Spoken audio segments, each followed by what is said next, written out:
महादेव्या कुक्षिरत्ना शब्दजितवरात्मजं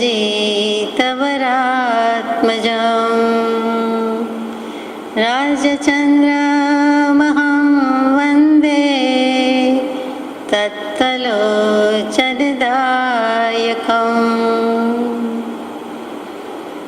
मोक्षमार्गस्य नेतारं वेत्तारं कर्मभूभृतां ज्ञातारं विश्वतत्त्वानां वन्दे तद्गुणलब्धये अज्ञानतिमिरान्धानां ज्ञानाञ्जनशलाकया चक्षुरुन्मीलितं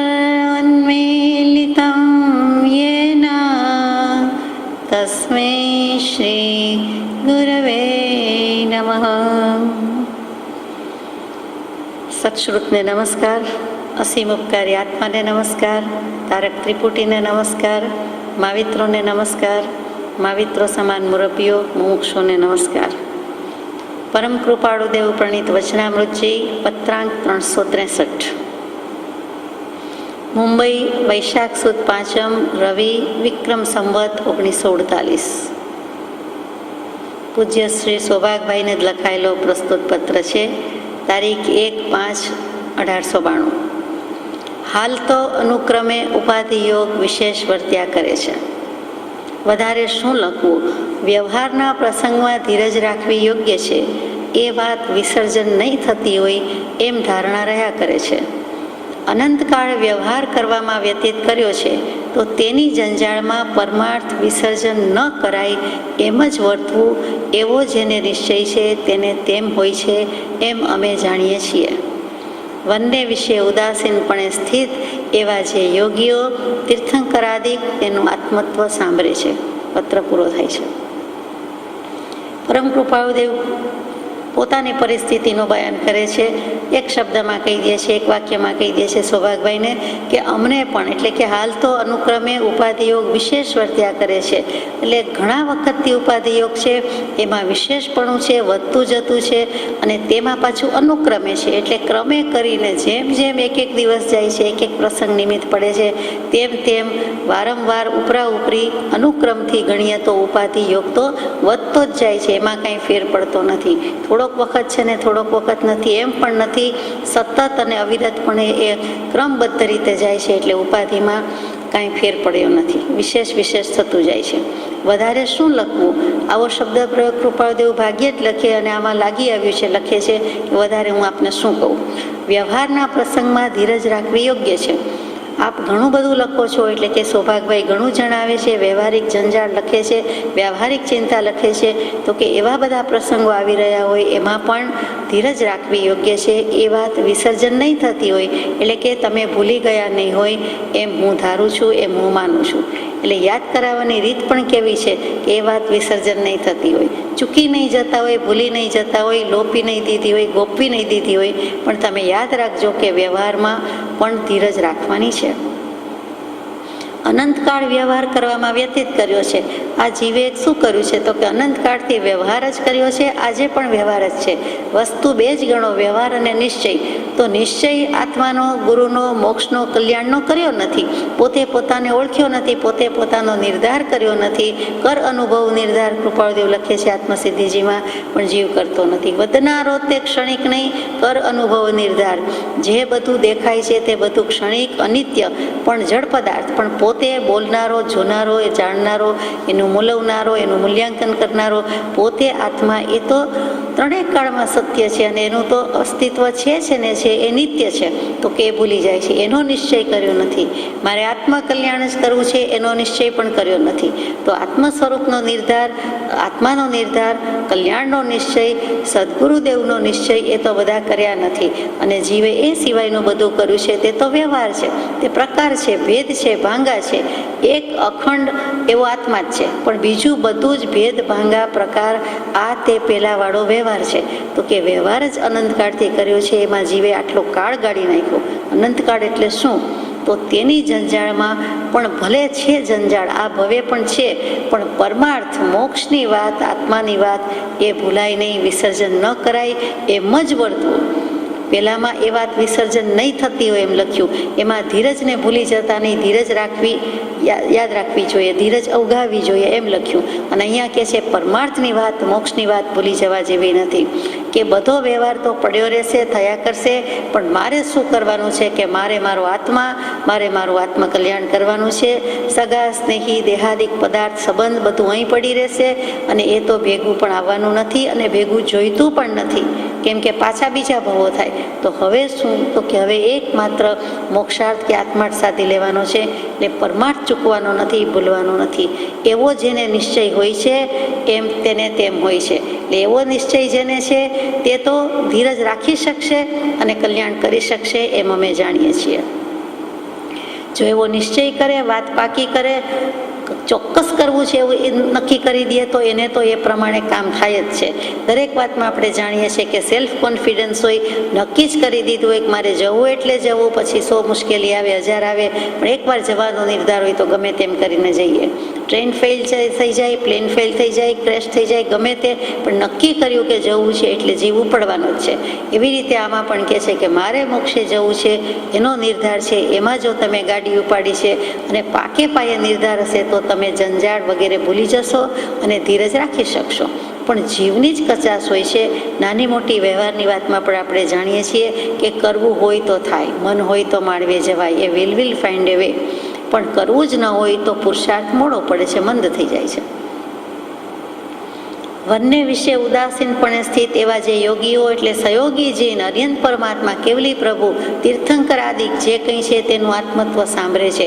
કૃપાળદેવને યાદ આવી ગયું છે, લાગી આવ્યું છે, તે તાદૃશ થયું છે. જેમ ચિતાર જોતા હોય આપણે આપણા ભૂતકાળ પર નજર ફેરવતા હોય, એવી રીતે કાંઈ પણ ગઈકાલની બનેલી ઘટના જોતા હોય. જીવ તો ભવિષ્યનું જોઈ શકે છે, પણ ઘટના ઘટેલી હોય અને એને જાણે કે ફિલ્મની જેમ કે ફોટાની જેમ જોતા હોય, એવી રીતે ભગવાનને બધું યાદ આવ્યું છે. તો કે યોગી યાદ આવ્યા છે, એટલે કે કેટલા બધા કેવલી ભગવંતો એ પણ યાદ આવ્યા છે. સયોગીજીન એટલે તીર્થંકર દેવ, અર્યંત પરમાત્મા એ પણ યાદ આવ્યા છે અને તેનું આત્મત્વ સાંભળે છે. તેઓ યાદ આવ્યા છે એટલે તેમનો બાહ્ય દેખાવ યાદ આવ્યો છે, એ તો નાની વાત છે, પણ આત્મત્વ તેઓ આત્મા થઈને રહ્યા, આત્મા થઈને બોલ્યા, આત્મા થઈને વર્ત્યા. પરમાત્મા જતા nothing but self, nothing but knowledge, pure knowledge, perfect knowledge અને નથિંગ બટ સેલ્ફ, એકમાત્ર જાત અને સંપૂર્ણ જ્ઞાન, એકમાત્ર આત્મા, એનું જ કેવન, એનું જ સેવન અને એનું જ જ્ઞાન. અને એ જ્ઞાન પરિપૂર્ણ જ્ઞાન હતું, કેવલ જ્ઞાન હતું. અને એક હોય એટલે શુદ્ધ જ હોય, પૂર્ણ જ હોય. તો એવું જે આત્મત્વ સંભાળીને બેઠા હતા, ભલે એમને પણ દેહ હતો, સયોગી જીન છે એટલે હજુ દેહ છે. 4 કર્મ પાતળા પડ્યા છે, ઘનઘાતી કર્મનો ક્ષય કર્યો છે, બાકીના 4 કર્મ અઘાતી કર્મ પાતળા પડ્યા છે, પણ હજુ દેહ છે. તો જ્યાં સુધી આયુષ્ય છે ત્યાં સુધી એ કર્મ તો એમની સાથે છે જ. તેમ છતાં કે છે પહેલે સમયે બાંધે, બીજે સમયે વેદે, ત્રીજે સમયે નિર્જરી જાય. સમય એટલે આંખના પલકારામાં તો એમણે કર્મ બાંધી દીધા, વેદી લીધા, ભોગવી લીધા અને નિર્જરાવી દીધા, ક્ષય કરી દીધો. તો કે એ કેવી રીતે ઉઠતા, બેસતા, હસતા, બોલતા, વાપરતા હતા, જમતા હતા, નહોતા જમતા, જે કંઈ કરતા હતા એમની એક એક ક્રિયા, ચેષ્ટા, એમનું આત્મત્વ સંભાળીને બેઠા હતા એ સાંભળે છે. અને કેવા તો કે વનને વિશે ઉદાસીનપણે સ્થિત. વનમાં હોય કે ઘરમાં એવો ભેદ પોતાને નથી, પણ વનમાં જઈને પણ જે ઉદાસ ઉદાસ ઉદાસ છે, અહીંયા ઉદાસ એટલે સમભાવ છે, વિતરાગ છે, તે ઉદાસ છે. જગતથી ઉદાસ થઈ ગયા છે પણ પછી પોતે પરમાત્મા થઈને બેઠા છે. એવા બધા યોગી, તીર્થંકર યોગી, અર્યંત પરમાત્મા બધાનું આત્મત્વ સાંભળે છે. અહીંયા પત્ર પૂરો થાય છે. પત્રાંક 364. મુંબઈ, વૈશાખ સુદ નોમ, ગુરુ, વિક્રમ સંવત 1948, તારીખ 5/5/1892. હૃદયરૂપ શ્રી સૌભાગ્ય. ફરીથી પાછો એક પત્ર પરમ પૂજ્ય શ્રી સૌભાગભાઈને જ આવ્યો છે. અત્ર સમાધિ છે, બાહ્ય ઉપાધિ છે. મને સમાધિ છે પણ બાહ્ય ઉપાધિ છે. કંઈ હાલ જ્ઞાન વાર્તા લખવાનો વ્યવસાય ઓછો રાખ્યો છે તેને પ્રકાશિત કરશો.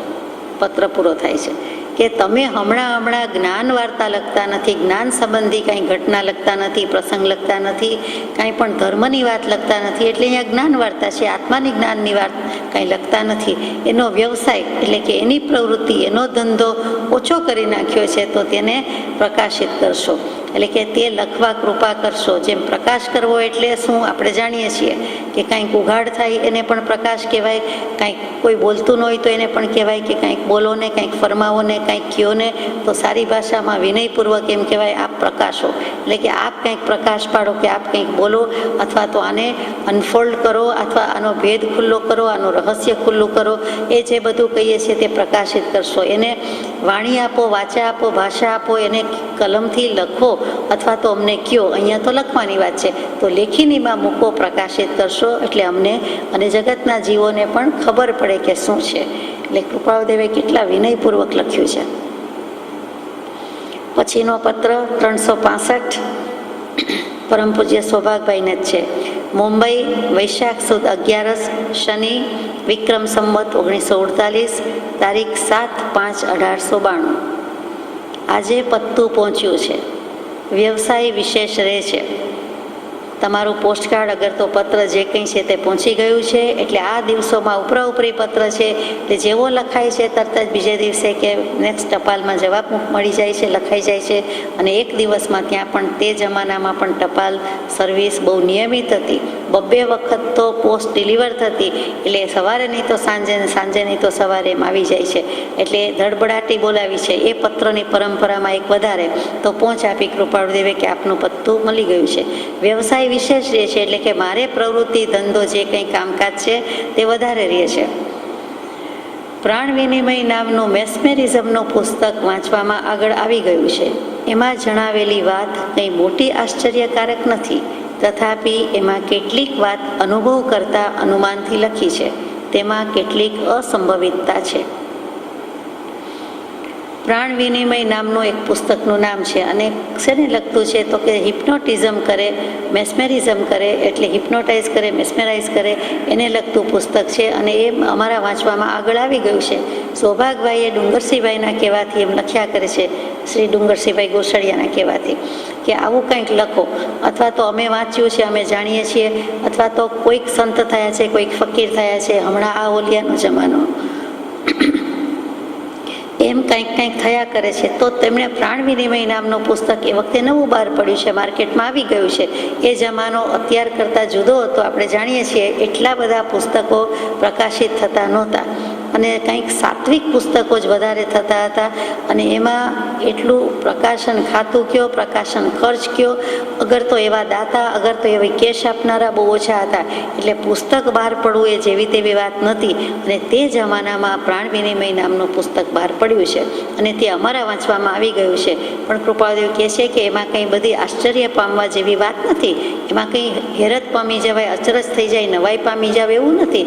અમે જાણીએ છીએ, અને કેટલીક વાત અનુભવ કરતા અનુમાનથી લખેલી છે કે આમ થઈ શકે, પણ થઈ જાય જ એમ નક્કી નથી. અને તેમાં કેટલીક વસ્તુ અસંભવિતતા છે. એટલે અસંભવિત એટલે અશક્ય ખરું, અને અસંભવિત એટલે કેટલીક પાયા વિનાની, કારણ વિનાની.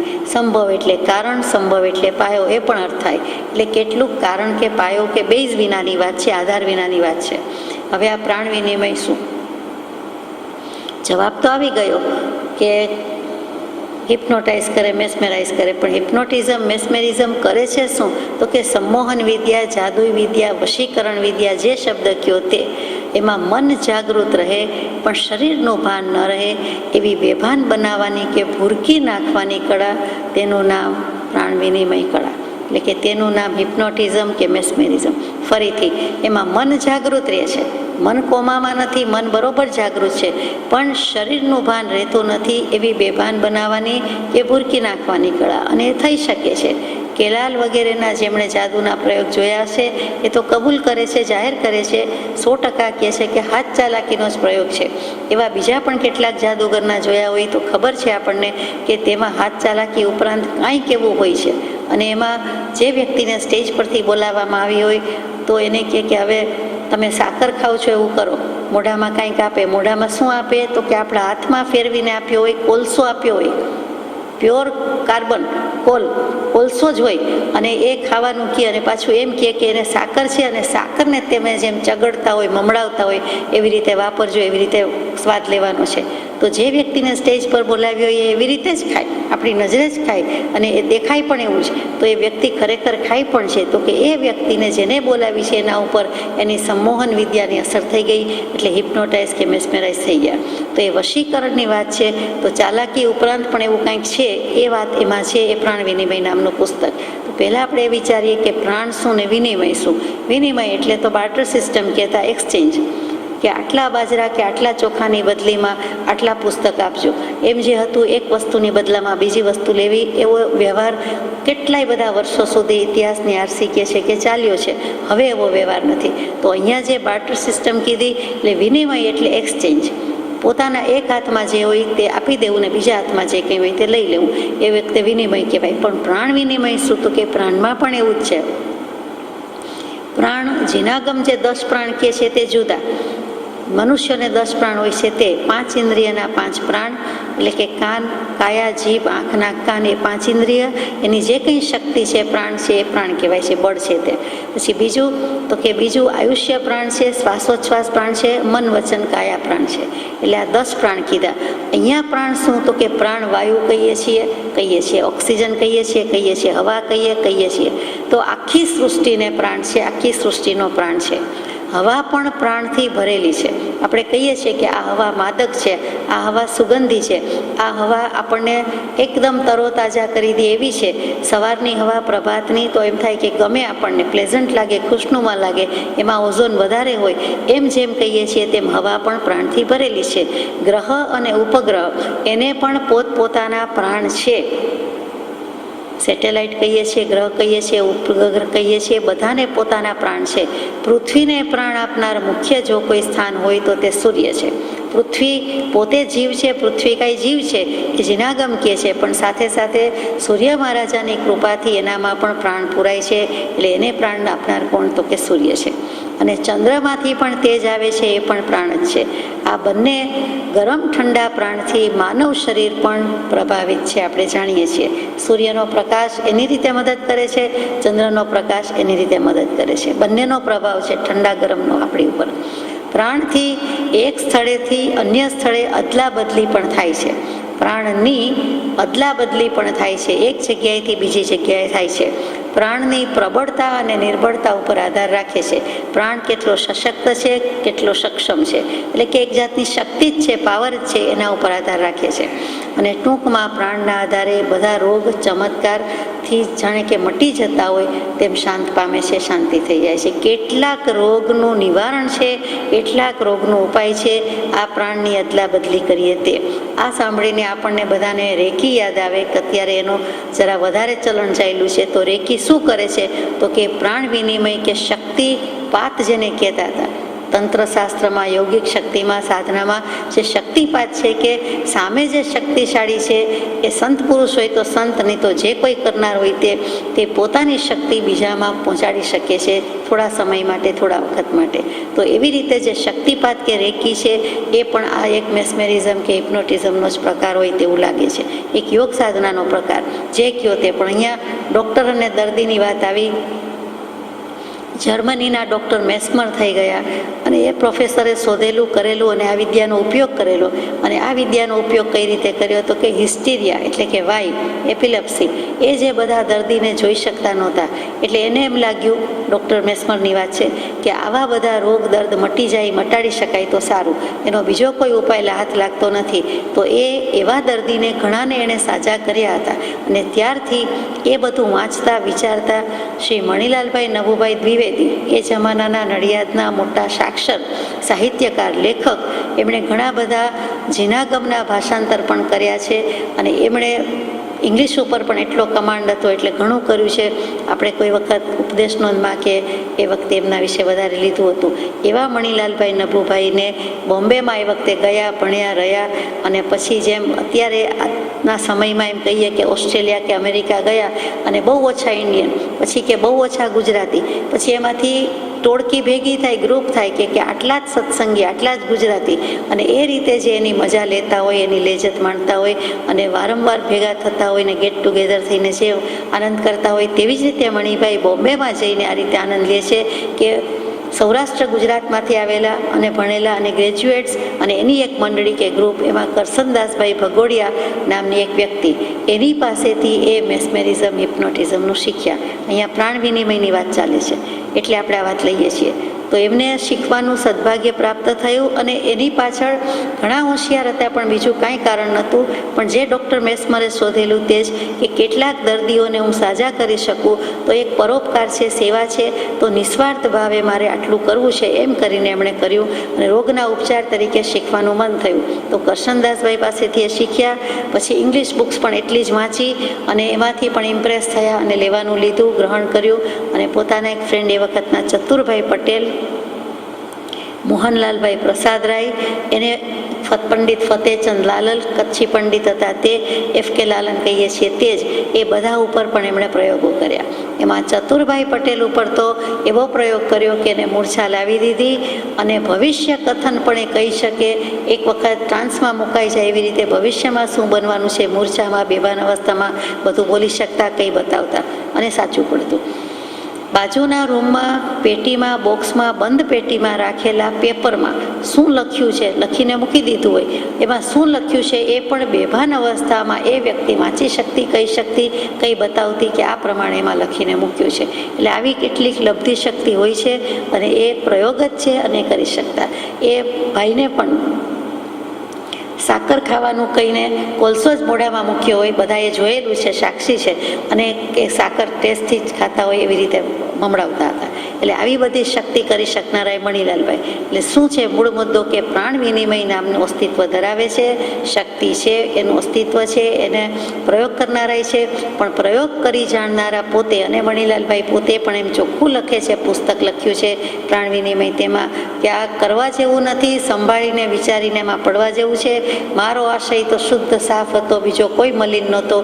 બીજા બધા મલિન આશય કરે છે, એમાંથી પૈસા બનાવે છે, મેલી વિદ્યા જેવું કરી નાખે છે, અથવા તો સાજા કરવાના બાને સાજા કરી શકતા નથી કારણ કે જોઈએ તેવી આવડત નથી. તો એમાં પડવા જેવું નથી. મેં તો ભલે શીખી લીધું કે વાંચી લીધું, પણ આ કરવા જેવું નથી એમ કરીને એમણે ના કહી છે. એટલે ભલામણ કરી છે, કરવા જેવું નથી. એ પ્રાણ વિનિમય નામનું પુસ્તક લખ્યું, લગભગ 75-80 પાનનું પુસ્તક. અને એ પુસ્તક કૃપાળદેવ લખે છે કે અમે વાંચવામાં આગળ આવી ગયું છે અને એમાં જણાવેલી વાત કંઈ મોટી આશ્ચર્યકારક નથી. અને કેટલીક વાત અનુભવ કરતા અનુમાનથી લખાણી છે અને કેટલીક અસંભવિતતા છે, એટલે કે કારણ કે પાયો કે આધાર એને નથી. ટૂંકમાં એમાં પડવા જેવું નથી. એ હવે આવે છે. જેને આત્મત્વ પ્રત્યે ધ્યેયતા નથી તેને તે વાત ઉપયોગી છે. જેને આત્માની પડી નથી, મોક્ષની પડી નથી, પણ વ્યવહારની, દુનિયાની, સમાજની આવા દર્દી હોય તો એને આ વસ્તુનું કેટલું મહાત્મ્ય હોય. આવા જે દર્દી હોય એને, અથવા તો એવા ઓળખીતા દર્દી હોય કે જે કંઈ તો સમાજમાં એ ઉપયોગી હશે, પણ આત્માને માટે આ વસ્તુ ઉપયોગી નથી, અને અમને તો તે પ્રત્યે કંઈ લક્ષ્ય આપી સમજાવવાની ઈચ્છા થતી નથી.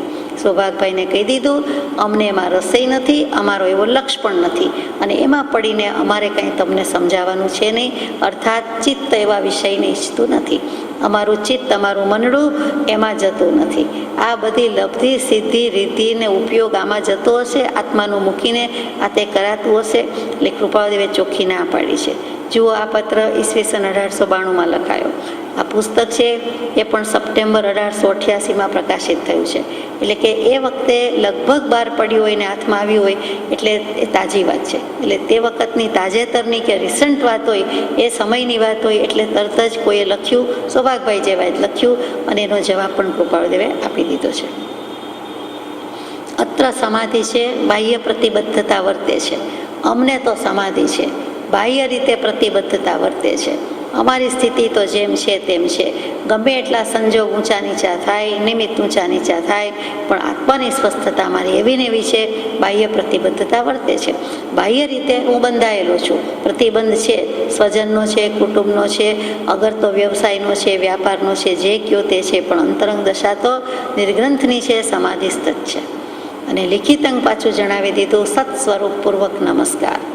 સત સ્વરૂપ સાથે નમસ્કાર કરું છું. એટલે કે આત્માની સ્થિતિ છે જ, સમાધિ છે જ, પણ કેવું સત સ્વરૂપ? તો કે 280માં પત્રમાં આવી ગયું છે કે જણાવ્યા જેવું તો મન છે કે જે સત સ્વરૂપ ભણી અખંડ સત સ્વરૂપ ભણી સ્થિર થયું છે. પાછું અખંડપણે સ્થિર થયું છે.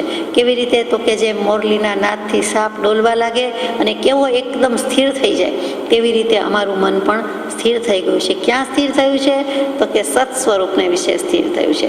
એટલે એ 265માં પત્રની 280માં પત્રની દશા અને આ 365મો છે એ દશા મેન્ટેન થતી આવી છે, રાધર વર્તમાન થતી જાય છે, વિશેષ થતી જાય છે. એટલે સત સ્વરૂપપૂર્વક નમસ્કાર. પત્રાંક 366 મુંબઈ, વૈશાખ સુદ 12 રવિ, વિક્રમ સંવત 1948. હૃદયરૂપ શ્રી સૌભાગ્ય. મનમાં વારંવાર વિચારથી નિશ્ચય થઈ રહ્યો છે કે કોઈ પણ પ્રકારે ઉપયોગ ફરી અન્ય ભાવમાં પોતાપણું થતું નથી અને અખંડ આત્મધ્યાન રહ્યા કરે છે. એવી જે દશા, તેને વિશે વિકટ ઉપાધિજોગનો ઉદય એ આશ્ચર્યકારક છે. હાલમાં તો થોડી ક્ષણની નિવૃત્તિ માંડ રહે છે અને પ્રવૃત્તિ કરી શકે એવું યોગ્યતાવાળું તો ચિત્ત નથી.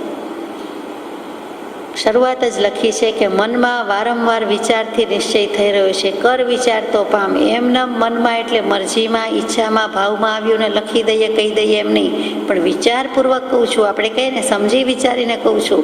વારંવાર વિચાર્યું છે, મેં ઘણો વિચાર કર્યો, લાંબો વિચાર કર્યો, વારંવાર વિચાર કર્યો, પછી નિશ્ચય કર્યો છે, નિર્ધાર કર્યો છે. અને શું કે કોઈ પણ ઉપયોગ એટલે કે કોઈ પણ પ્રકારે મારો ઉપયોગ, કૃપાળુદેવનો ઉપયોગ ફરી એટલે ફરીથી, અગેઇન, પુનઃ એમ નહીં, પણ ફરી એટલે બદલાઈ જઈને, બદલીને ફરી જાય છે એવું નથી. મારો ઉપયોગ ક્યાંય બદલાઈને અન્ય ભાવમાં પોતાપણું કરતો નથી. એટલે કે અન્ય એટલે બીજું, આત્મા સિવાયનું બીજું. એટલે કે મારો ઉપયોગ આત્મા સિવાયના બીજા ભાવમાં જતો નથી, પોતાપણું થતું નથી. જેમ છે તેમ અખંડ રહ્યો છે, અખંડ આત્મધ્યાન રહ્યા કરે છે. આટલા વિકટ ઉપાધિના ભીડામાં પણ એમનો ઉપયોગ તો અખંડ છે અને આત્મામાં જ છે. એવી જે દશા, તેને વિશે વિકટ ઉપાધિ યોગનો ઉદય, ઉપાડતી જોગનો ઉદય, પોતે હું ને મારો એમ નથી લખતા, પણ એવી જે દશા એટલે પોતાની, તેને વિશે વિકટ ઉપાધિ જોગનો ઉદય એટલે પોતાના વિશે, પોતાના માટે. તો એ અત્યંત આશ્ચર્યકારક છે. અમારી એક બાજુથી આવી વિતરાગ દશા છે, નિર્ગ્રંથ દશા છે, બીજી બાજુથી વણિકનો, વેપારીનો, વ્યવહારિકનો વેશ છે. એટલે વેશ વણિકનો અને દેશ કયો? તો કે દેશ પરદેશ. પરદેશ એટલે શ્રેષ્ઠ દેશ, આત્માનો દેશ, કેવલીનો દેશ, જ્ઞાની પુરુષના દેશમાં રહીએ છીએ અને બહારથી તો વેપારી તરીકે રહેવું પડે છે. અને અત્યારે હમણાંના સમયમાં તો થોડી ક્ષણની જ નિવૃત્તિ માંડ રહે છે. ક્ષણ શું? તો કે સેકન્ડનો 4થો 5મો ભાગ, એને ગાણિતિક પરિભાષામાં ક્ષણ કહેવાય. એટલે થોડીક સેકન્ડ, થોડીક મિનિટ, થોડીક પળ, તો કે અહીંયા થોડીક ક્ષણ, એટલે સેકન્ડનો 4થો 5મો ભાગ, એટલે થોડીક સેકન્ડની જ નિવૃત્તિ રહે છે. બોલો, આપણે કહીએ ને 1 મિનિટનો ટાઈમ નથી, 1 મિનિટની ફુરસદ નથી, એવી રીતે અહીંયા પણ થોડીક ક્ષણનો જ સમય છે. અને હાલ તેવી પ્રવૃત્તિ કરવી એ કર્તવ્ય છે. છતાં અમારે પ્રવૃત્તિ તો કરવી જ પડે છે, વ્યવસાય વગેરેની, અને તે ઉદાસપણે કરીએ છીએ. જે કરીએ છીએ તે ઉદાસ ભાવે એટલે નિરાશ ભાવે નહીં, પણ અધ્ધર રહીને કરીએ છીએ. ઊંચા આસને બેસીને, આસ એટલે બેસવું, તો કે ઊંચા આસને છીએ. જગતવાસી જીવ, વ્યવહાર, વેપાર બધું થયા કરે. અમે એથી ઊંચા છીએ, અધ્ધર છીએ, અબોવ છીએ. એટલે કે એને અમે સ્પર્શતા નથી, અમને એ ભાવો સ્પર્શી શકતા નથી. અમે તો અણનમ અથવા તો નિર્લેપ રહીને, અનાસક્ત રહીને એ પ્રવૃત્તિ કરીએ છીએ. મન ક્યાંય બાજતું નથી. બાજવું એટલે ઝઘડવું નહીં, તે તો બાંધવું કહેવાય. આપણે મોટે ભાગે એમ કહીએ કે 2 જણ બાજ્યા, 2 જણ ઝઘડ્યા, તો તે બાજ્યા બોલાય છે પણ સાચું નથી.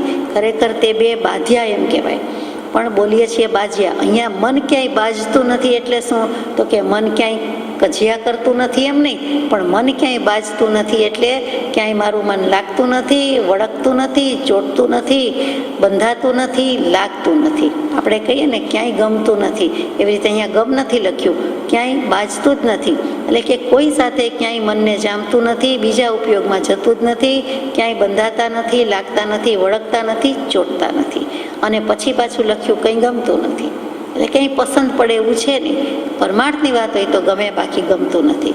તથાપિ હાલ હરિ ઈચ્છા આધીન છે, તો પણ હરિ ઈચ્છા પ્રમાણે રહીએ છીએ.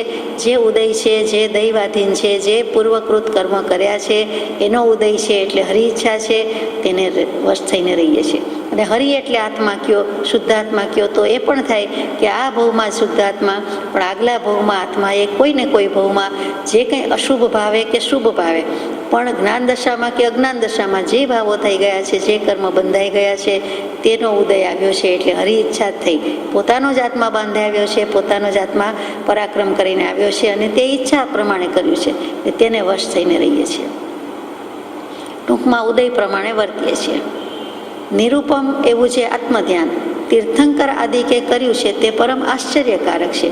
તે કાળ પણ આશ્ચર્યકારક હતો. વધારે શું કહેવું?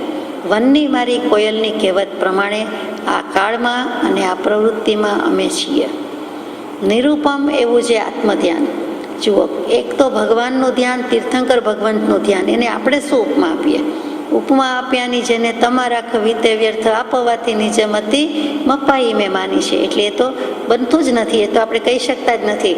અને ઉપમા ન આપી શકાય છતાં નિરૂપમ જ લખી દીધું છે. એટલે કોઈએ દૃષ્ટતા કરવાની જ નથી. નહીં તો આપણને દુસ્સાહસ કરવાનું મન થાય કે શુક્લ ધ્યાન હશે, તીર્થંકર દેવને શુક્લ ધ્યાન હોય તો કૃપાળુદેવે જ લખ્યું હોય તો કે શુક્લ ધ્યાન એક ભાંગો કે પ્રકાર છે, પણ આપણે એને કોઈ સાથે સરખાવી શકતા નથી. એકમાત્ર આત્મા ને આત્માનું ધ્યાન, એટલે પછી એમાં બીજો શબ્દ જ નથી. તો કે એ ભગવાને જે કર્યું તે પરમ આશ્ચર્યકારક છે કે કેવી રીતે કરી શક્યા છે. તે કાળ પણ આશ્ચર્યકારક હતો. આપણે જેમ કહીએ ને, એ અમારા જમાનામાં આમ હતું, તે જમાનો જુદો હતો, તે સમય જુદો હતો, તો તે કાળ એમને યાદ આવી ગયું છે એટલે લખી દે છે કે આશ્ચર્યકારક હતો. વધારે શું કહેવું? વનની મારી કોયલની કહેવત પ્રમાણે આ કાળમાં અને આ પ્રવૃત્તિમાં અમે છીએ. વનની મારી કોયલ શું? તો કે વનમાં વિહરતી કોયલ ટવકા કરતી હોય, પણ જોરદાર પવનનો કોઈ સપાટો આવી જાય તો શેરમાં આવી પડે. એટલો પવન હોય, એવા સંજોગ હોય કે એવી કોઈ કુદરતી આફત હોય કે જે કંઈ હોય તે શેરમાં આવી જાય.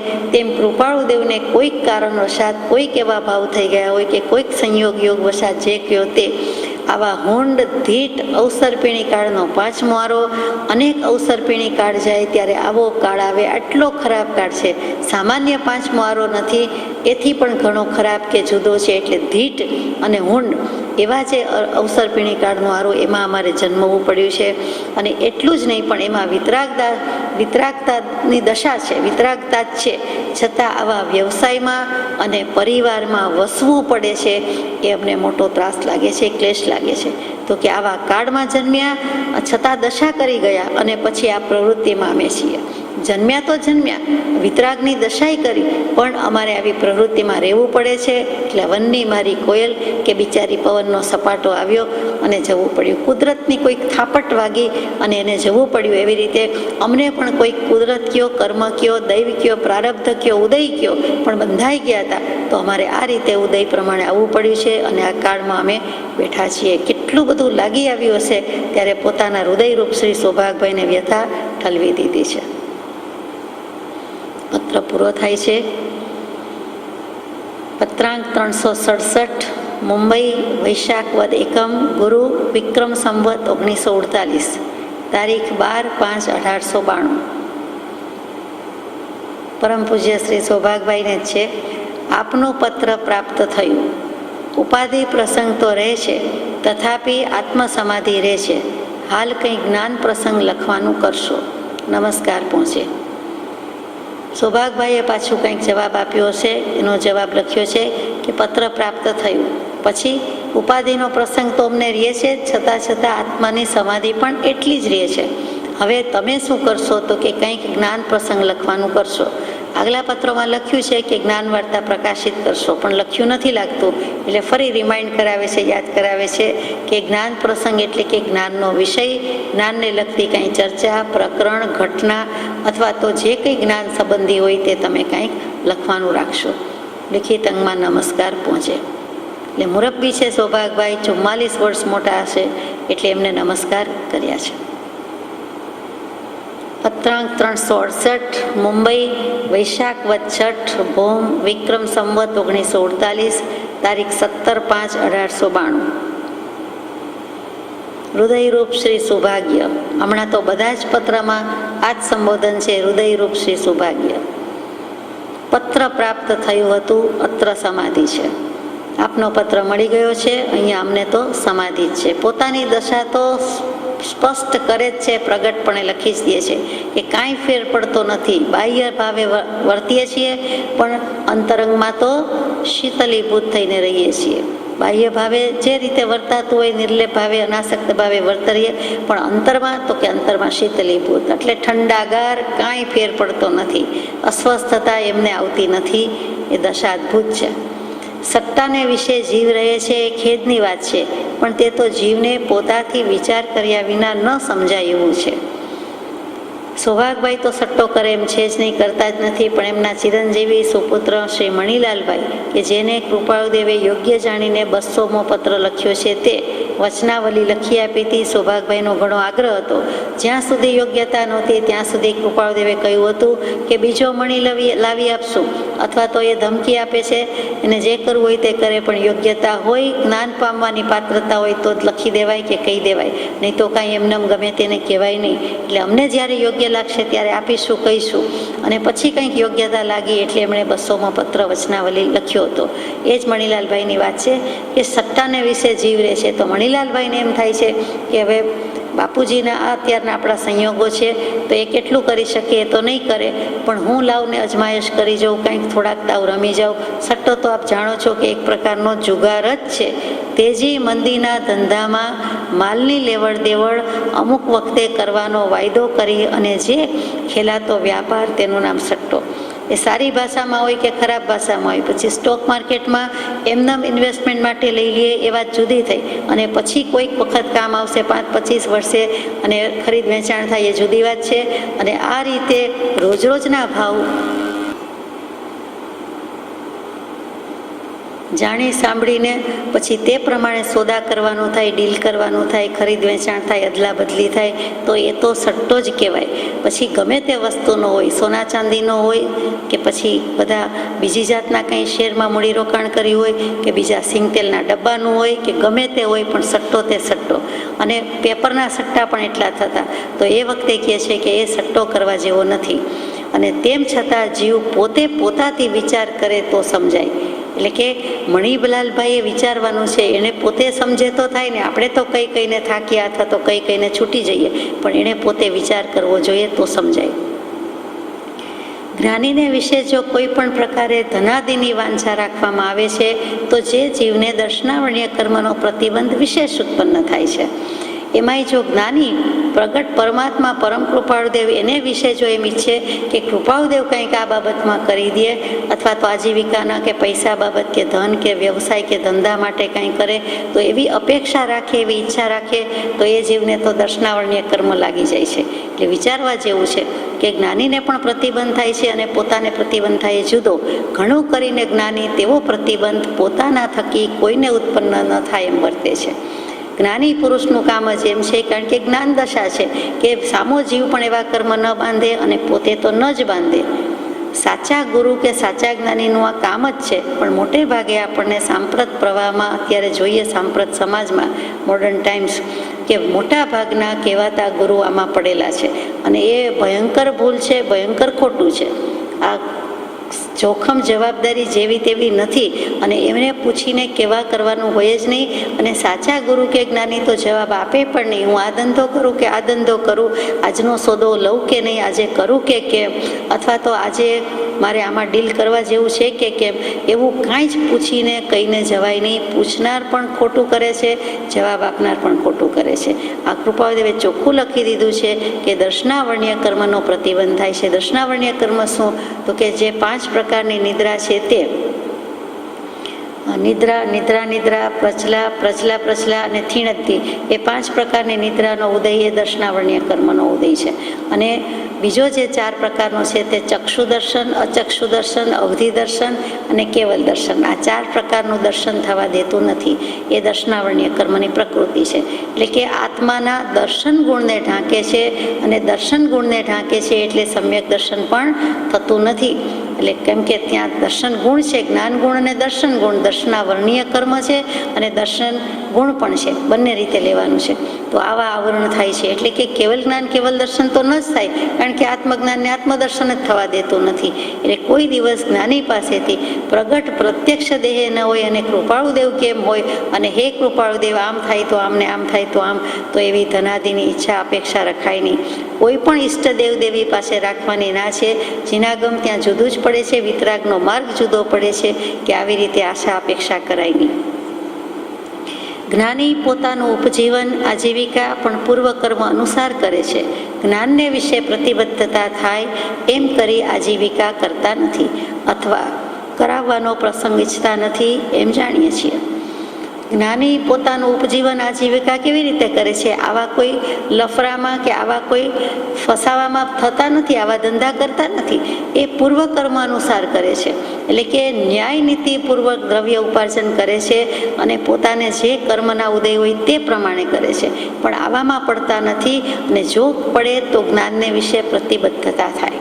માનો કે એમ કે સાયલન્ટ પાર્ટનર, તું આટલું કરી દે, હું દેખીતી રીતે હાજર નથી અથવા હું પૈસા પણ રોકતો નથી, પણ છતાં આપણે વચ્ચે આટલી સમજૂતી, તો એમ પણ કરાય નહીં. કેમ કે એને કરવું, કરાવવું ને અનુમોદવું, એટલે એની પાર્ટનરશિપ એવી પણ ચાલે નહીં, એમાં પડે નહીં. કેમ કે એના જ્ઞાનને આવરણ થાય છે, જ્ઞાનને વિશે બંધન થાય છે, પ્રતિબંધ થાય છે. એટલે એવી આજીવિકા કરતા નથી અથવા કરાવવાનો પ્રસંગ ઈચ્છતા નથી. એટલે એવું કરાવે પણ નહીં તો અનુમોદન તો ક્યાંથી જ આપે. જ્ઞાની પ્રત્યે જેને કેવળ નિષ્પૃહ ભક્તિ છે, પોતાની ઈચ્છા તે થકી પૂર્ણ થતી ન દેખીને પણ જેને દોષ આવતો નથી, એવા જે જીવ છે તેને જ્ઞાનીને આશ્રયે ધીરજથી વર્તતા આપત્તિનો નાશ હોય છે અથવા ઘણું મંદપણું થઈ જાય છે એમ જાણીએ છીએ. કૃપાળુદેવે સૌભાગભાઈને આશ્વાસન પણ આપ્યું કે જ્ઞાની પ્રત્યે કેવળ જેને નિષ્પૃહ ભક્તિ છે, એટલે એવા સૌભાગભાઈ કે તમને અમારા પ્રત્યે એટલે કે કૃપાળુદેવ પ્રત્યે એકદમ નિષ્પૃહ ભક્તિ છે, સાવ નિષ્પૃહ ભક્તિ છે. અને તમારે ઈચ્છા હું પૂરી કરતો નથી લબ્ધિ શક્તિ ફોરવીને કે કોઈ રીતે, તો તેમ જોઈને પણ તમને દોષ આવતો નથી. એટલે કે તમને મારું ખોટું લાગતું નથી, મારો વાંક ગુનો લાગતો નથી, મને માફ જ કરો છો એમ કૃપાળુદેવ કહે છે કે તમને મારા પ્રત્યે દોષ બુદ્ધિ નથી કે કાંઈ કરતા નથી કૃપાળુદેવ. એટલે એના ઉપરથી માન ઉતરી જાય કે એને મૂકી દે, કે એમની સાથે સંસર્ગ સાનિધ્યમાં ન રહે, સંપર્ક ન રાખે, એમનો સત્સંગ ન કરે અથવા એમને જ્ઞાની ન માને, એવું કાંઈ નથી. સૌભાગભાઈની પ્રતીતિ પૂરેપૂરી છે. એટલે કે કેવળ નિષ્પૃહ બુદ્ધિ છે અને તમારી ઈચ્છા હું પૂર્ણ કરતો નથી તો પણ તમને જેને દોષ આવતો નથી, એવા સૌભાગભાઈ, એવા જે જીવ છે એટલે કે સૌભાગભાઈ, તેને જ્ઞાનીને આશ્રયે ધીરજથી વર્તતા આપત્તિનો નાશ હોય છે. એટલે હજી જો તમે ધીરજથી વર્તી જશો, કૃપાળુદેવ ઉપર વિશ્વાસ રાખો, ધીરજ રાખો, તો આપત્તિનો નાશ એની મેળે થઈ જશે. આવેલું છે તે કર્મ તો જવાનું જ છે, જે આવે છે તે જવા માટે આવે છે. પછી માંદગી હોય કે બીજું કોઈ કર્મ હોય, તો શાતાવેદનીય અશાતાવેદનીય કે જે કાંઈ કર્મ છે એ તો જતું રહેવાનું છે અથવા ઘણું મંદપણું થઈ જાય છે. માનો કે આપત્તિ સાવ નાશ ન પામે તો પણ મંદ તો થઈ જાય છે, ઓછી થઈ જાય છે, ઘણી ઓછી થઈ જાય છે, એમ અમે જાણીએ છીએ. તથાપિ તેવી ધીરજ રહેવી આ કાળને વિશે બહુ વિકટ છે. જોકે મેં કયું લખ્યું, પણ આ કાળ એવો છે કે આવી ધીરજ રાખવી બહુ વસમી છે, વિકટ છે, અને તેથી ઉપર જણાવ્યું છે એવું પરિણામ ઘણીવાર આવતું અટકી જાય છે. અને એટલે પછી આ ઉપર આવેલું પરિણામ એટલે કે આપત્તિનો નાશ થતો નથી અથવા મોડી પડતી નથી. પણ જો તમે ધીરજ રાખશો, આટલું રાખી છે, આટલો વિશ્વાસ, શ્રદ્ધા અને ધીરજ છે, હજુ વધારે રાખશો તો તમારો કર્મનો નાશ થઈ જશે, બેડો પાર થઈ જશે. અમને તો એવી જંજાળ વિશે ઉદાસીનપણું વર્તે છે. આ તો સ્મરણમાં આવવાથી લખ્યું છે. અમને તો આવી જંજાળ જ લાગે છે અને જંજાળમાં પડે છે જ કોણ, એના વિશે ઉદાસીનપણું છે, તરત જ તદ્દન વિરક્ત ભાવ છે. આ તો યાદ આવી ગયું એટલે આટલું લખ્યું છે. કૃપાળુદેવની દશા આવે છે કે અમારે વિશે વર્તતો પરમ વૈરાગ્ય વ્યવહારને વિશે ક્યારેય મન મળવા દેતો નથી. તમને આવી બધી અપેક્ષા, ઈચ્છા રહ્યા કરે છે. જગતવાસી જીવોને પણ એવું થાય છે. અને અમને તો પરમ વૈરાગ્ય છે, જેવો તેવો નથી. રામચંદ્રજીને વર્તતો તો એ વૈરાગ્ય મોક્ષમાળા વખતે હતો, એ પછી તો આટલા વર્ષ ગયા તો એ વૈરાગ્ય વર્ધમાન થયો છે, ઘટ્યો નથી. એટલે પરમ વૈરાગ્ય છે, પરમ પદે લઈ જાય, મોક્ષે લઈ જાય એવો વૈરાગ્ય છે. તો એ વૈરાગ્યને અને આવા વ્યવહારને ક્યાંય મેળ પડતો નથી, મન મળવા દેતો નથી. એટલે કે અમારું વૈરાગ્યવાળું મન હોવાથી અમે એમાં કંઈ વ્યવહારમાં પ્રીતિ કરતા નથી, પસંદ કરતા નથી, અમારી મરજી નથી, અમારો મત નથી. મન મળવું એટલે શું? એક મત થઈ જવો, તો કે અમારો ને તમારો એક મત થતો નથી. સાદી ભાષામાં આપણે કહીએ ને કે વી ડિફર વિથ ઈચ અધર. અહીંયા આપણે બધાથી જુદા પડીએ છીએ. તમારાથી હું જુદો પડું છું. આપણે કોઈ વાત કરતા હોય તો કહીએ કે આઈ ડિસએગ્રી વિથ યુ, કે હું તમારી સાથે આપની સાથે અસંમત છું. તો એમ કહી દે છે કે તમારે આ કરવું છે અને મારે આ કરવું છે. પણ બહુ સારી ભાષામાં કહી દીધું કે અમારે પરમ વૈરાગ્ય છે એટલે ઉદાસીનતા છે, તમારે વ્યવહાર અને જંજાળ છે એટલે મન મળવા દેતું નથી. એટલે આપણા બેનો મત જુદો પડે છે અહીંયા. અને વ્યવહારનો પ્રતિબંધ તો આખો દિવસ રાખવો પડે છે. અમારે અમારા વ્યવહાર સાથે મેળ પડતો નથી તો બીજાના વ્યવહારનું શું કરીએ? અને છતાં રહેવું પડે છે તો વ્યવહારમાં જ. હાલ તો એમ ઉદય સ્થિતિમાં વર્તે છે. અત્યારનો ઉદય તો આ પ્રમાણે છે. તેથી સંભવ થાય છે કે તે પણ સુખનો હેતુ છે. એટલે લાગે છે કે જે થાય તે યોગ્ય માનવામાં આવે, જે થાય તે સારા માટે, જે થાય તે યોગ્ય. એ કૃપાળુદેવ જેવા કૃપાળુદેવ પણ અહીંયા લખી દે છે કે કંઈક સંકેત હશે, કયો સુખનો હેતુ હોય કે જે કર્મ ઉદય આવ્યા છે, આવો, જેટલા આવા હોય એટલા આવો, બધા આવી જાઓ, સામટા આવી જાઓ, અમે ફરસી લઈને બેઠા છીએ, કુહાડી લઈને બેઠા છીએ, કર્મનો ક્ષય કરી દેશું, કર્મને ખતમ કરી દેશું. એટલે જે હોય તે આવી જાઓ. એટલે અત્યારે આ દશા છે અમારી તો કર્મ કાપી નાખશું, કર્મને ઉડાવી દઈશું. એટલે સુખનો હેતુ છે કે જે જલ્દી જલ્દી આવે છે તો જલ્દી જલ્દી ક્ષય કરી નાખશું. જેટલી સ્પીડ હશે એટલી જ સ્પીડ કે એથી વધારે સ્પીડમાં અમે ક્ષય કરી નાખશું. એટલે પરિણામે તો સુખ જ છે, મોક્ષ જ છે. અમે તો 5 માસ થયા જગત, ઈશ્વર અને અન્ય ભાવ એ સર્વને વિશે ઉદાસીનપણે વર્તીએ છીએ. તથાપિ તે વાર્તા તમને ગાંભીર્યપણે રહીને જણાવી નથી. 5 મહિનાથી કૃપાળુદેવ કહે છે કે જગત એટલે દુનિયા, સમાજ, જે કયો તે. બાહ્ય જગત એટલે બાહ્ય જગત. ગામમાં શું ચાલે છે, ઘરની બહાર શું ચાલે છે, સમાજમાં, જ્ઞાતિમાં, દેશમાં, દુનિયામાં ઇન્ડિપેન્ડન્સ મળ્યું કે નહીં, બ્રિટિશરોએ શું કર્યું, મોમેન્ટ શું થઈ, ગાંધીજીએ શું કર્યું, કોઈ જાતની કાંઈ તમા નથી. એવી રીતે પોતાના દેશની એટલે કે હિન્દુસ્તાનની નથી. અને બ્રિટન ઇંગ્લેન્ડમાં શું થયું, કે યુએસએમાં શું થયું, કે જાપાનમાં શું થયું, કે વર્લ્ડ વોરમાં શું થયું, એવી કોઈ બી કથા નથી. એટલે કે જગત વિશે એટલે સ્ત્રી કથા, વધ કથા, દેશ કથા, રાજકથા, ભોજન કથા તો હોય જ નહીં. તો એમાં પણ અમને કથા વિકથામાં રસ નથી. જગતમાં 5 મહિનાથી તો બિલકુલ ઉદાસીન છીએ. છાપું નથી વાંચ્યું, જગતને વિશે કાંઈ જ કોન્ટેક્ટ નથી, સંબંધ નથી. ઈશ્વર ભગવાન જેવું કાંઈ છે કે નહીં તો કે એના વિશે પણ ઉદાસીન છીએ. અને અન્ય ભાવ એટલે કે આત્મા સિવાયનો બીજો જે કંઈ લોક વ્યવહાર કે ભાવ છે એમાં અમે તદ્દન ઉદાસીન છીએ, વિતરાગ છીએ. નિરાશ છીએ એમ નહીં, એથી વિમુખ છીએ. કયા અર્થમાં? તો કે નિર્લેપ છીએ, અનાસક્ત છીએ, એટલે ઉદાસ છીએ. તથાપિ તે વાર્તા તમને ગાંભીર્યપણે રહીને જણાવી નથી. તમને કોઈ વખત ગંભીરતાથી જણાવ્યું નથી. આજે આટલું લખી દીધું. 5 મહિનામાં એટલો પત્ર વ્યવહાર છે તો પણ આ જણાવ્યું નથી. જે કૃપાળુદેવે આ પત્રમાં ખુલ્લમ ખુલ્લું લખી દીધું છે. તમે જે પ્રકારે ઈશ્વરાદિ વિશે શ્રદ્ધાશીલ છો તેમ વર્તવું તમને કલ્યાણરૂપ છે.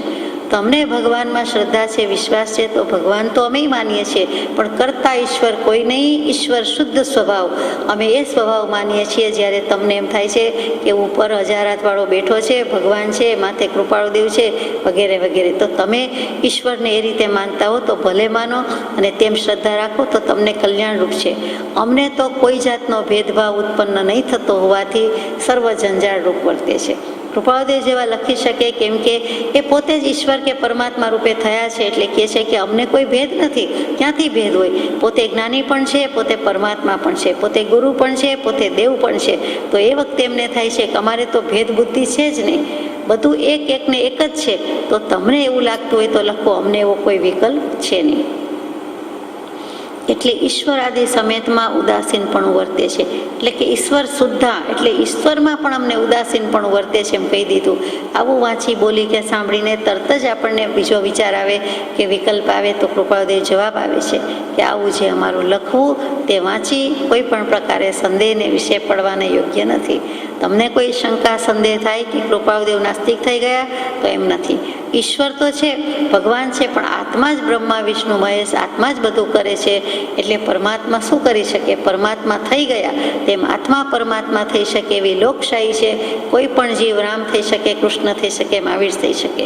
એટલે થઈ ગયા તે થઈ ગયા, બીજા ન થાય એમ નથી. ભગવાન થઈ શકાય છે. ભક્ત જ હોય છે પહેલાં, પછી જ ભગવાન થાય છે. પહેલાં અજ્ઞાની હોય છે, પછી જ્ઞાની હોય છે, પછી ભગવાન થાય છે. તો એમાં અગુરુ અથવા તો અજ્ઞાની, એમાંથી સદગુરુ, પોતે પણ થઈ શકે છે અને સદગુરુ મળે છે ત્યારે સદગુરુ થાય છે અને એ જ સદગુરુ પાછા સદદેવ થઈને રહી શકે છે. એટલે એમાં તમારે સંદેહ કે શંકા લાવવા જેવું નથી. અમે ઈશ્વર નથી માનતા એમ નહીં, જૈન દર્શન નાસ્તિક છે એમ નહીં. જૈન દર્શનને નાસ્તિક કહેવામાં આવે છે કે એ આસ્થા નથી. જૈન દર્શનને આસ્થા નથી, શ્રદ્ધા નથી, વિશ્વાસ નથી. શેમાં? તો કે ભગવાનમાં, એટલે નાસ્તિક. એમ અર્થ નથી. જૈન દર્શન પણ ભગવાનને તો માને જ છે, પણ નાસ્તિક કઈ અપેક્ષાએ છે? તો કે જે વેદ થઈ ગયા 4 એ વેદને માનતું નથી, કેમ કે એમાં ભેળસેળ થઈ ગઈ છે. એટલા માટે વેદને નથી માનતા, વેદમાં આસ્થા નથી, એનું બધું જ ગ્રાહ્ય કરતા નથી, બધું જ માનતા નથી. કેટલુંક બરોબર છે, કેટલુંક ભેળસેળ્યું છે, ભેગટ્યું થઈ ગયું છે. 8-9 તીર્થંકર દેવના સમય સુધી 4 વેદ બરોબર હતા, પણ પછી ભેળસેળ થઈ અને માન્ય કરતા નથી. એ અપેક્ષાએ જૈન દર્શનને નાસ્તિક કહેવાય છે. બાકી ભગવાનમાં તો માને છે. તીર્થંકર દેવ, અરિયંત પરમાત્મા, સિદ્ધ ભગવાન, બધા ભગવાન છે, થઈ શકે છે, એમાં માને છે. એટલું જ નહીં, પણ સાથે સાથે ઈશ્વરને જગત કરતા માનતા નથી, ભગવાનને જગત કરતામાં લેતા નથી. કરતા ઈશ્વર કોઈ નહીં એમ ચોખ્ખું કરતા પણ ઉડાવ્યું છે. અને ઈશ્વર શુદ્ધ સ્વભાવ, ઈશ્વર જ બધો આપણો અકાઉન્ટ રાખે છે એમ પણ નથી. તો એ બુકકીપર કે અકાઉન્ટન્ટ કહેવાય. આપણો અકાઉન્ટ એટલે કે જે કંઈ અકાઉન્ટ છે તે કર્મ બાંધ્યા, કોની સાથે બાંધ્યા, ક્યારે ઉદયમાં આવે, એ બધું જ આત્મા, પોતાનો આત્મા પોતે જ અકાઉન્ટન્ટ છે, સુપર ડુપર કમ્પ્યુટર છે, અને એ જ રેકોર્ડ રાખે છે. કયા ભવે કોની સાથે કેટલી લેતી દેતી એ કોઈ ત્રીજો પુરુષ રાખતો નથી. ભગવાન તો મોક્ષે ગયા, એને શું મતલબ છે? એ કાંઈ કરવા આવે નહીં. આપણે એની ભક્તિ પૂજા કેમ કરીએ છીએ? તો કે આપણે તેવા થવું છે, વંદે તદગુણ લબ્ધયે, તેવા ગુણની પ્રાપ્તિ માટે કરીએ છીએ, બાકી નહીં. હાલ તો અમે અત્રપણે વર્તીએ છીએ. અત્રપણે એટલે અત્ર એટલે અહીંયા, એટલે અમે તો અહીંયા રહીએ છીએ, અહીંના વાતાવરણ મુજબ રહીએ છીએ. એટલે કે મુંબઈમાં બેઠા છીએ અને જે ઉપાધિ વગેરે છે, વ્યવસાય વગેરે છે, તેની વચ્ચે વસીએ છીએ, રહીએ છીએ. બીજું અત્ર એટલે શું? તો કે અહીં લખ્યું નથી, અત્ર લખ્યું છે. અત્ર એટલે પાછું આત્મા. અમે તો અત્રપણે એટલે આત્મા આત્માપણે વર્તે છે. એટલે જુઓ કૃપાળુદેવની શૈલી, વ્યવહારથી અહીંના વાતાવરણમાં, અહીંયા જ્યાં છે ત્યાં સ્થાનિક, જ્યાં રહે છે ત્યાં લખે છે, અને બીજું આત્મામાં રહીએ છીએ. એટલે કોઈ પણ પ્રકારની જ્ઞાન વાર્તા પણ જણાવી શકાતી નથી. એક તો આ સંજોગ વચ્ચે છે, ઉપાધિના ભીડામાં છીએ, અને બીજું કે આત્મા થઈને રહીએ છીએ, એટલે લખવામાં પણ ઉપયોગ એટલો જતો નથી, એટલો સમય મળતો નથી. પણ મોક્ષ તો કેવળ અમને નિકટપણે વર્તે છે. કેવળ એટલે સાવ, છેક, તદ્દન, બિલકુલ મોક્ષ તો અમને નજીક જ વર્તે છે. એ તો નિશંક વાર્તા છે. આ વાત નિશંક છે, આમાં કોઈએ શંકા કરવા જેવું નથી, સંદેહ કરવા જેવું નથી. હું પોતે લખીને જાઉં છું કે આ નિશંક વાત છે, ડાઉટલેસ ફેક્ટ, એસ્ટાબ્લિશ્ડ ફેક્ટ થઈને રહેવાની છે કે અમે તો મોક્ષ જવાના છીએ, કેવળ નિકટપણે વર્તે છે. આ અમારું જે ચિત્ત તે આત્મા સિવાય અન્ય સ્થળે પ્રતિબદ્ધતા પામતો નથી. બીજે ક્યાંય અમારો આત્મા રોકાતો નથી, ખડી રહેતો નથી. બીજે ક્યાંય એક સમય માટે જાય નહીં એવો છે. ક્ષણ પણ અન્ય ભાવને વિશે સ્થિર થતું નથી. હજુ કેવલ જ્ઞાન થાય ત્યારે એમ કહેવાય કે એક સમય પણ બીજે ગયો નથી. ત્યાં સુધી કૃપાળુદેવ જેવા પણ એટલો ઉપયોગ રાખે છે, ક્ષણ લખે છે કે ક્ષણ પણ અન્ય ભાવને વિશે સ્થિર થતું નથી. એટલે દેહભાવ, અન્ય ભાવ, લોકભાવ એમાં જતો જ નથી. આત્મા આત્માને આત્મા જ છે, સ્વરૂપને વિશે સ્થિર રહે છે. આત્મા ક્યાં છે, ઉપયોગ ક્યાં છે? સ્વ સ્વરૂપમાં જ છે, પોતાનો છે, અને પોતાના દ્રવ્ય ક્ષેત્ર કાળભાવ સંભાળીને તેમાં રહે છે. એવું છે અમારું આશ્ચર્યકારક સ્વરૂપ, તે હાલ તો ક્યાંય કહ્યું જતું નથી. આટલું આશ્ચર્યકારક સ્વરૂપ છે. આશ્ચર્યના ઘણા અર્થ થાય, એમાં એક તો કે આપણને ન માની શકાય તેવું, ન બની શકે તેવું હોય તે આશ્ચર્યકારક. કે દેખાતું હોય છતાં મન માનવા તૈયાર ન હોય કે આટલું અદ્ભુત, આટલું સરસ, એમ અતિશય થઈ જાય છે, પણ આપણે માનવા તૈયાર નથી થતા. એ પણ આશ્ચર્યકારક છે. એ કોઈ વખત અત્યંત આદર હોય, બહુમાન હોય, તો એ સૂચવવામાં આપણે આશ્ચર્ય કહીએ. અહો અહો શ્રી સદગુરુ, તો શું છે? અત્યંત આદર છે, અત્યંત બહુમાન છે, કે હું બીજો કયો શબ્દ વાપરું? એટલે ત્યાં અહો કહીએ છીએ, આશ્ચર્યકારક ચિહ્ન મૂકીએ છીએ, એક્સક્લેમેટરી સાઇન મૂકીએ છીએ. એ જ આશ્ચર્યકારક સ્વરૂપ છે, અને તે હાલ તો ક્યાંય કહ્યું જતું નથી. આત્માની પરિણતિની વાત, આત્માના અનુભવની વાત આમ પણ કહી જતી નથી, વચન અગોચર છે. તો પછી આવું આશ્ચર્યકારક સ્વરૂપ તો અમે કેવી રીતે કહી શકીએ? જે સ્વરૂપ સર્વજ્ઞે દીઠું જ્ઞાનમાં કહી શક્યા નહીં, પણ તે શ્રી ભગવાન જો દેહ સ્વરૂપને અન્ય વાણી તે શું કહે, અનુભવ ગોચર માત્ર રહ્યું તે જ્ઞાન જો. એટલે એ સર્વજ્ઞ દેવે જેવો આત્મા અનુભવ્યો છે એટલું સાંગોપાંગ રીતે કહી શક્યા નથી. વિતરાગ પરમાત્મા તીર્થંકર દેવ પણ કહી શકતા નથી, કેમ કે વાણીમાં આવી શકે એવી વાત જ નથી. તો પછી અમે એને 52ની બહારની વાત, આત્માના અનુભવની વાત કેવી રીતે કહીએ? ઘણા માસ વીત્યાથી તમને લખી સંતોષ માનીએ છીએ. આ તો 5 મહિના થઈ ગયા છે, એટલે આજે તમને આટલું લખી અને અત્યારે અમે સંતોષ રાખીએ છીએ, શાંતિ વેદીએ છીએ, પ્રસન્ન થઈએ છીએ કે આજે હૃદયરૂપ સૌભાગ માન્યા છે તો એને હૃદય ઠલવી દીધું. વ્યથા ઠલવાતી હોય એવી રીતે પોતાની સ્થિતિ પણ કહી દીધી, પોતાની દશા પોતે ગાઈ લીધી, કહી દીધી, વધી લીધી. નમસ્કાર વાંચશો. અચ્છા, નમસ્કાર તો કરે જ છે. ભેદ રહિત એવા અમે છીએ. એટલે લિખિતંગ પ્રણામ લખવાની બદલે આમાં નમસ્કાર મૂકી દીધા અને ભેદ રહિત એવા અમે છીએ. ભેદ રહિત શું? તો કે ભેદ એટલે ભાંગા, પ્રકાર, વિકલ્પ. અહીંયા વિકલ્પ કે અમને કોઈ વિકલ્પ નથી, એટલે કે નિર્વિકલ્પ છીએ, સવિકલ્પ છીએ. કેવા છીએ? તો કે નિર્વિકલ્પ છીએ. અને બીજું કે અમને તમારી સાથે કોઈ ભિન્ન ભાવ નથી, કોઈ જુદાઈ નથી.